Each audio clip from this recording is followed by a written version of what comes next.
Salaman dulu dong. Salaman. Biar nggak slack ya kan. Iya, Kita kan baru Abu. ketemu sekarang. Iya. Nah, aku lebih muda sih masalahnya. Waduh, kurang ajar nih.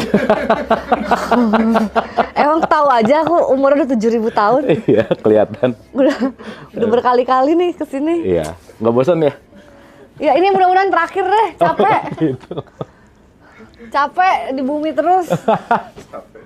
Makanya nggak pinter-pinter. Aduh, nah gini. Oke? Oke, siap. Alright, sip. Nah,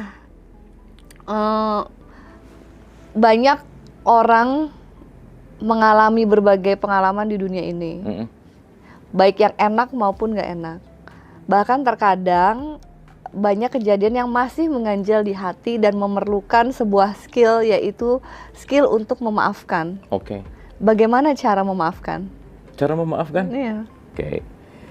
Kita tahu bahwa enak nggak enak itu kan bagaimana kita memaknai ya. Betul nggak?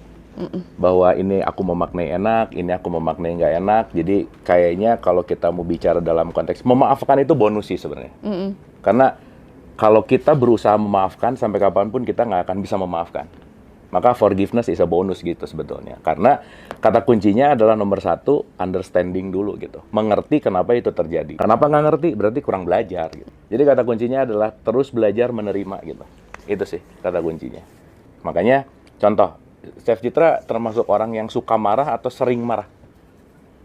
Oh, enggak sih? Marah aja? Iya, marah. Kenapa bisa marah? Enggak juga sih. Ada marahnya tapi kan? Iya, kadang-kadang. Iya, kalau nggak normal ya. Iya, tapi ya gini-gini aja.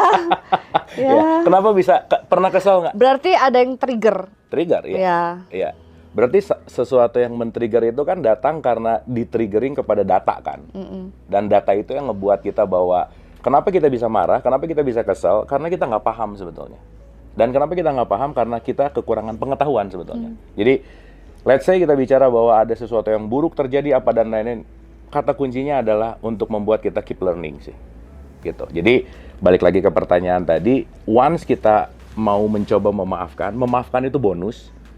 Tapi kata kuncinya kalau kita mau bisa memaafkan adalah terus belajar dan terus memahami gitu. Makanya mempelajari, memahami, dan setelah itu acceptance sih. Itu yang paling penting tuh adalah penerimaannya gitu. Ya, karena setuju. once tanpa penerimaan tidak mungkin ada permaafan gitu. Iya, betul. Gitu. Jadi ya diterima dulu gitu. Nah, jadi kalau sekarang dicari, kenapa belum diterima? Berarti belum ada yang belum ngerti gitu. Iya, paham. Gitu sih. Jadi memang kuncinya adalah ikhlas ya. Ikhlas tuh di ending kan? Iya, di endingnya. Ikhlas tuh ada ikhlas tuh Bagian kan dari pure. acceptance ya. Nah, makanya apapun yang datang ke kita pilihannya cuma ada dua. Aku memilih terluka atau aku memilih tumbuh. Dan that's your choice gitu. Ya. Ketika aku memilih terluka, ya triggeringnya akan muter terus tuh, looping. Tapi begitu datang sesuatu yang kita nggak suka, kalau aku memilih untuk tumbuh, nah itu adalah pelajaran sih. Looping gitu. Iya. Dan trigger itu kan selalu ada selama kita belum belajar, belum selesai dengan apa yang harus kita pelajari. Betul. Soalnya frekuensi itu tidak bekerja secara garis lurus. Yes. Pasti looping. Tidak linear. Iya, tidak linear.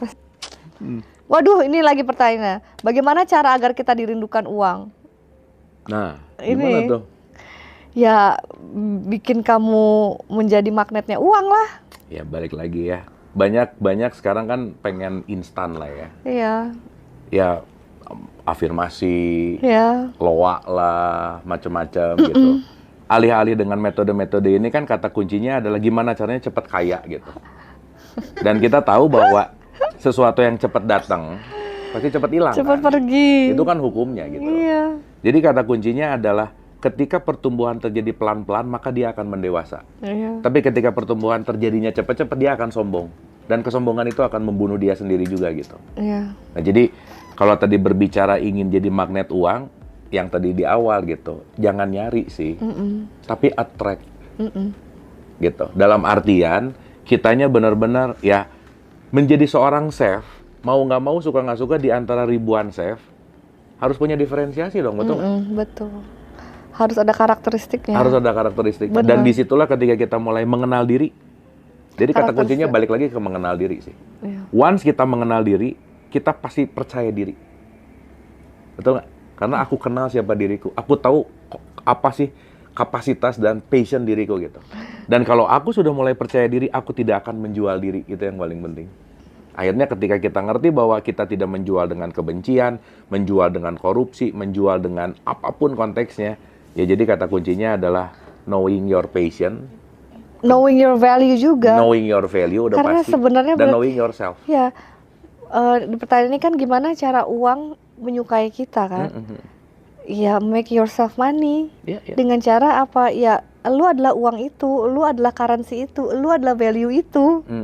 Kalau mindsetnya dirubah daripada lu yang ngejar uang, mendingan lu yang memvalue diri lu sendiri. Nah, nanti kompensasinya akan datang. Pasti. Dengan sendirinya. Betul. Gitu loh. Jadi sebenarnya tumbuhkanlah value. Ya, diri maka kamu. currency uangnya pasti akan datang. Ya. Nice. Currency-nya itu kan external numbers ya. Currency itu kan memang diciptakan oleh sistem itu tadi, sistem finansial, dicetak gitu kan. Sebenarnya nggak ada itu kan nggak ada apa-apa sebenarnya. Kita kan harus tetap bergantung pada value di kita sendiri. Investasikan di diri kita. Itu sih yang Karena paling penting. ketika semua tumbuhan udah habis, kita nggak bisa makan uang. Betul nggak? Karena value-nya tidak pada letak nominalnya, tidak pada letak jumlahnya, tapi agree banget bahwa konteksnya adalah pada value. Iya. Jadi kalau tadi pertanyaannya, mati itu musibah atau anugerah atau apa? Buat saya kematian itu adalah proses alamiah yang bukan masalah musibah atau berkah, tetapi konteksnya adalah sesuatu yang alamiah, pasti semua orang alami gitu. Tapi you choose mana menurut? Apa tuh? Menurut kamu itu berarti tidak berpihak pada musibah ataupun anugerah? Netral buat aku. Karena kematian itu bukan sesuatu yang gimana. Karena itu sesuatu hal yang alamiah gitu. Kayak aku kemarin yang pas nyetir mobil dengar kata-kata itu merupakan sebuah keajaiban untuk mati. Wah. Aku mau nanya, takut mati nggak? Enggak. Jangan gitu dong. Kenapa? Enggak, aku tanya kenapa? Enggak gitu. Kenapa harus? Nah, aku tanya takut mati nggak? Enggak. Ya, nice.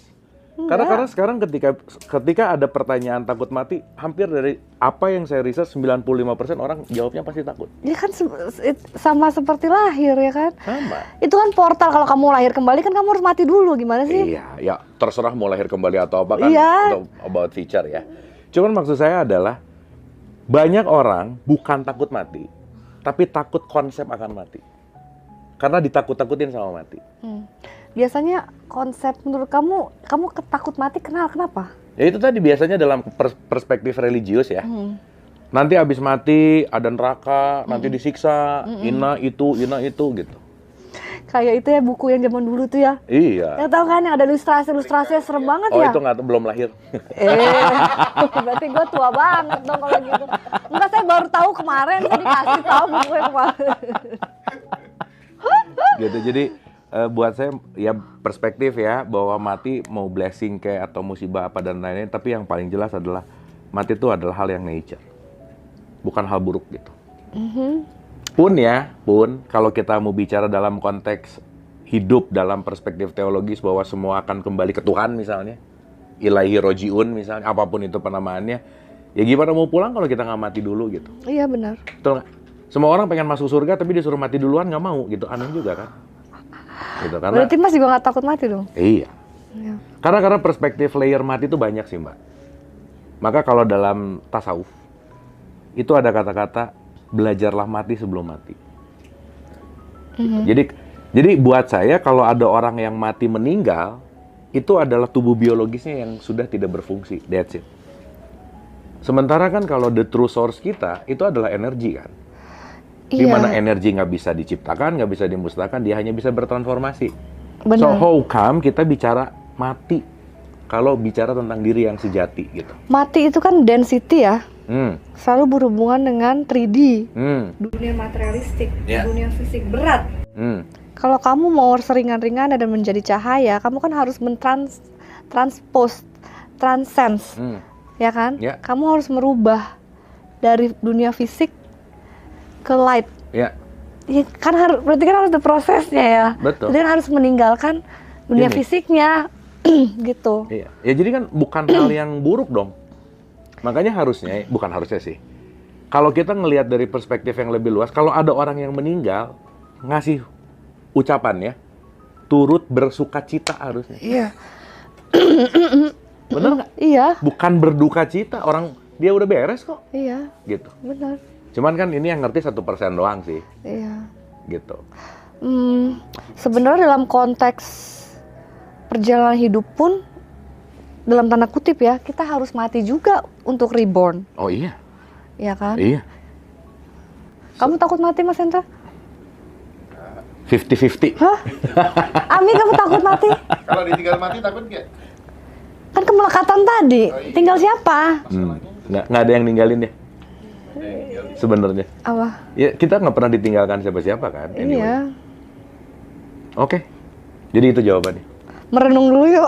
Kita serentak, kita meninggikan cipta dulu. Ya. Diresapi dulu nih. Soalnya kalau sebenarnya it's very deep ya. Deep. Yes. Deep banget. Memang dalam perjalanan ini, perjalanan Citra, aku pun menemukan arti kata dosa dengan definisi aku sendiri. Yes. Yaitu tadi, dosa itu menurut aku itu adalah konsekuensi. Yeah. Jadi ketika kamu berbuat jahat atau merugikan orang lain, ya pasti kamu akan mendapatkan konsekuensi dari semesta. Bukan berarti ada hukuman fisik. Ya, nggak selamanya gitu. Ya, tapi merupakan itu tadi ya, konsekuensi terhadap apa yang kita perbuat, hukum tabur tuai lah ya. Yes. Seperti itu. Yes. Gitu sih kalau Gitu. menurut aku. Kadang-kadang kalau ngomong sama orang yang nggak sepemahaman suka ngamuk. Ngomong soal dosa nggak bisa, dosa tuh begini. Kan tadi Kalau kamu buat ini dosa lu, Iya. dosa. gini loh, Mbak, sering kita bicara juga sama Mas Hendra sama teman-teman Ngaji Roso bahwa pembahasan di Ngaji Roso ini adalah pembahasan non-judgment. Bener. Bahwa ketika kita bisa menjadi diri kita dengan perspektif kita, dan penonton ini akan sangat menghargai gitu. Makanya kata kuncinya adalah saling membuka kan. Jadi di sini kalau boleh saya bicara bahwa salah satu tempat yang bisa menjadi diri sendiri yang Ngaji Roso sih. Gitu. Di sini nggak perlu ada fake gitu. Karena ya memang tercipta dengan Mas Hendra membuat sebuah vibrasi, frekuensi dan energi yang orang disuguhkan perbedaan dan membiarkan orang menjadi dirinya dan orang mengambil pelajaran gitu. Kan itu. Oke, pengalaman Chef Citra untuk memaafkan gimana tuh? Ada case, terus gimana sampai akhirnya dimaafkan gitu gimana? Kamu tidak bisa bilang neraka itu ada sebelum kamu merasakan neraka itu sendiri. Cannot experience hell kalau belum ke situ gitu. So kita harus mengalami proses itu. Oke. I've been through hell. Been through hell. Nah, been through dari hell keluarnya gimana? Bukan keluar, tapi justru malah balik ke dalam. Gitu. Mencari jawabannya dalam diri sendiri. Memang semuanya itu sudah ada dalam diri sendiri dan minta untuk dieksplorasi aja. Jadi the answer always within yourself sebenarnya. Okay. Jadi itu adalah sebuah proses untuk aku kembali ke diri aku sebenarnya. Jadi semua yang nge-triggering, semua masalah-masalah itu sebenarnya adalah sesuatu memang harus hadir untuk aku belajar. Gitu. Dan aku udah mengenali itu, udah sadar itu. Oh, oke.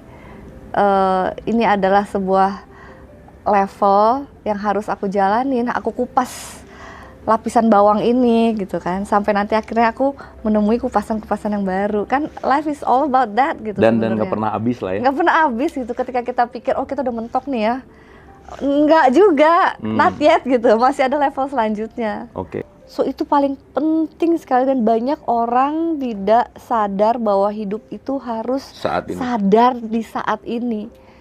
Kadang kita bangun tidur, kita selalu mikirin buat future, gimana aku begini, bagaimana, tanpa menjejaki now-nya.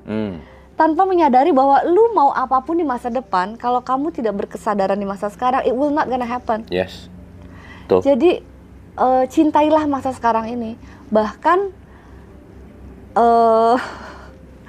dari makan aja, kalau kamu makan berkesadaran tuh indah banget. Minum berkesadaran itu indah banget. Yes. Nafas berkesadaran indah banget. Okay. Jadi banyak orang lupa bahwa kita tuh harusnya jejak napak di now-nya. Masa lalu udah menjadi bagian dari memori. Ya, memori. Masa depan adalah frekuensi dari masa sekarang yang kita pupuk dari sekarang. Ya. Nah, terus pertanyaan selanjutnya adalah apakah rahasia untuk terus tumbuh dan menjadi orang berpengaruh? Tumbuh dan berpengaruh. Nah, balik lagi kayak kalau chef Citra sekarang menjadi chef yang terus tumbuh, apa tuh? Kenapa sih dibalikin? Nah, supaya kan concernnya tadi dari psikolog tuh, Iya. terus ke chef gitu. Pertumbuhan itu bisa jadi ke situ gimana? Semua orang pasti ada timelinenya, ada garis-garis besar timeline dalam hidupnya, ya kan? Kalau tumbuhnya aku memang melalui berbagai macam pengalaman hidup, menjajal rasa, ya kan? Sakit, kecewakan, macam-macam lah rasanya kayak gitu.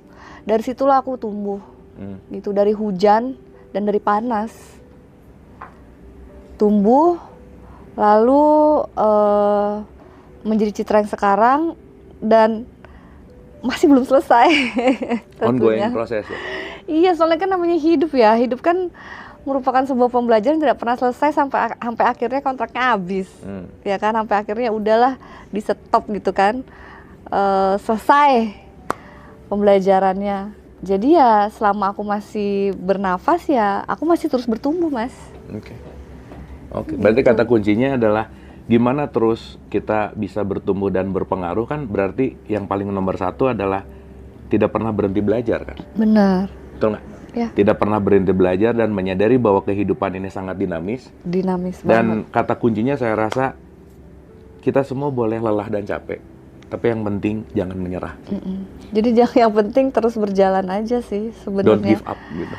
Memang terdengarnya klise ya, Klise. tapi memang Faktanya emang sepertinya begitu. Gimana? There's no way out. There's only moving forward. Ya. Gitu loh. Ya. Karena kan kita hidup di now ya. Iya. Dan kita ke depan. Kita tidak punya pengaruh atas masa lalu. Kita juga tidak berkuasa atas masa depan, tapi kita berkuasa atas Saat now. ini. Anyway, gimana Chef Citra untuk belajar selalu hadir utuh di sini saat ini? Apa yang dilakukan? Bersyukur ya. Oke. Prakteknya bahwa kan tadi bicara bahwa kebanyakan orang tuh tidak bisa di saat ini gitu kan. Iya. Loncat ke depan, ke belakang. Nah, Chef Citra untuk melatih supaya jejak di sini apa tuh? Practicing-nya apa? Latihannya apa? Pasti karena gini, ketika kamu bisa makan sekepal nasi, ya kan, dan merasa bersyukur banget, berarti mungkin kamu pernah mengalami tidak makan sekepal nasi, gitu loh. Jadi dari pengalaman hidup, dari loss, dari grief, dari sadness, dari semua macam emosi yang udah pernah kita rekam dalam diri kita sadari itu, kita bawa ke kesadaran kita, dan kita berterima kasih akan itu. Dan ini nggak bisa memang instan, ya. Ini merupakan perjalanan yang harus diterima. Kadang orang tuh perjalanan hidupnya memang banyak, beraneka ragam, berwarna, tapi karena dia tidak menerima apa yang terjadi dalam dirinya dia, ada penolakan, rejection, maka dia tidak berada di masa sekarang. Oke. Gitu. Oke. Jadi coba untuk menerima apapun yang ada di dalam piring kita saat sekarang ini. Jadi makan pun sesimpel apapun, nggak perlu mewah. Kalau kita berkesadaran itu gokil sih, indah banget. Sebenarnya ya kalau kita ngelihat peradaban sebelumnya, sebenarnya peradaban yang ini yang paling dangkal loh. Apanya? Manusianya. Kita lagi berusaha menuju bumi baru nih. Frekuensi bumi kan lagi naik-naiknya nih sekarang. Mungkin kita di age of new beginning kan, kan Pisces kan di age of believing. Sekarang kita di Aquarius di age of knowing. Jadi memang kita tidak pernah mengalami kebangkitan spiritual sebesar ini dalam masa ini, periode ini. Berarti ini momentum gitu. Ini adalah momentum. Tapi memang manusia-manusianya ini spiritualitasnya, consciousness-nya itu paling dangkal dibandingkan periode-periode sebelumnya.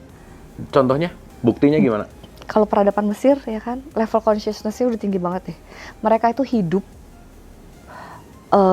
bukan, mereka menginvest hidup mereka itu bukan untuk hidup di dunia tapi untuk di alam spirit.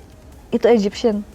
Maksud di alam spirit maksudnya gimana? They believe in afterlife. Makanya mereka ada mami dan lain-lain. Mereka menginvestasikan kehidupan mereka untuk hidup di alam selanjutnya.